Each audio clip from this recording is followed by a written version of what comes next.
লাম তা'তিহি, আল্লাহ রাসূল সাল্লাল্লাহু আলাইহি ওয়াসাল্লাম বলে তখন স্বামীর এই ডাককে সে যদি প্রত্যাখ্যান করে, মুখ ফিরিয়ে নেয়, আর এমতো অবস্থায় স্বামী যদি গদবানা আলাইহা ফাবাতা গদবানা আলাইহা, স্বামী যদি রাগান্বিত অবস্থায় রাত কাটায়, লা'নাতহাল মালাইকাতু হাত্তা তুসবিহা, তাহলে ওই নারীকে সুবহে সাদিক পর্যন্ত আল্লাহর ফেরেশতা তার উপর লানত করতে থাকে।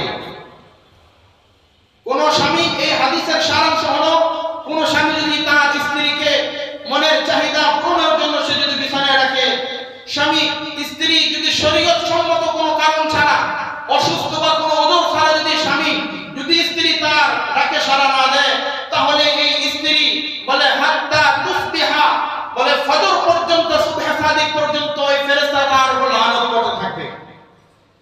অন্য হাদিসের মধ্যে আল্লাহ রাসূল সাল্লাল্লাহু আলাইহি ওয়াসাল্লাম স্পষ্ট হাদিস বর্ণনা করেছেন, স্ত্রী যদি তাওয়ার মধ্যে রুটি ভাজতেছে, রুটি এমতো অবস্থায় যদি স্বামী তাকে আহ্বান করে, স্বামী তাকে ডাকে, অথবা তরকারি রান্না করতেছে এমতো অবস্থায় যদি তাকে আহ্বান করে, তাকে ডাকে, বলে ওই সময় চুলার ওই তাওয়ার রুটি এবং তরকারি রান্না বন্ধ করে বা ওই অবস্থায় রেখে এরপরে স্বামীটাকে তাকে সাড়া দিতে হবে। তাহলে স্ত্রীকে কতটা সতর্কতা অবলম্বন করতে বলা হয়েছে।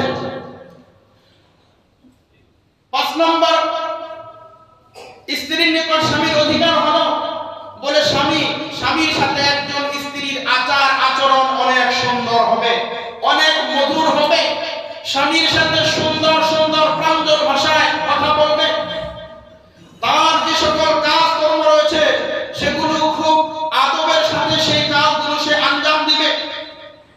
স্বামীর সাথে কর্কশ ভাষায় কথা বলা, চরম আওয়াজে, উচ্চ আওয়াজে কথা বলা, তার সাথে বদ মেজাজ, বদ আখলাকি, বদ দ্বীনি দেখিয়ে তার সাথে ঝাঁঝালো সুরে কথা বলা, এটা সম্পূর্ণ শরীয়তে আপনাকে নিষিদ্ধ করেছে। আল্লাহ রাসূল সাল্লাল্লাহু আলাইহি ওয়াসাল্লাম বলেছেন, ইন্না মিন খিয়ারিকুম আহসানুকুম আখলাকান, তোমাদের মধ্যে সর্বোত্তম ওই ব্যক্তি যার চরিত্র সবচেয়ে সুন্দর। সুবহানাল্লাহ,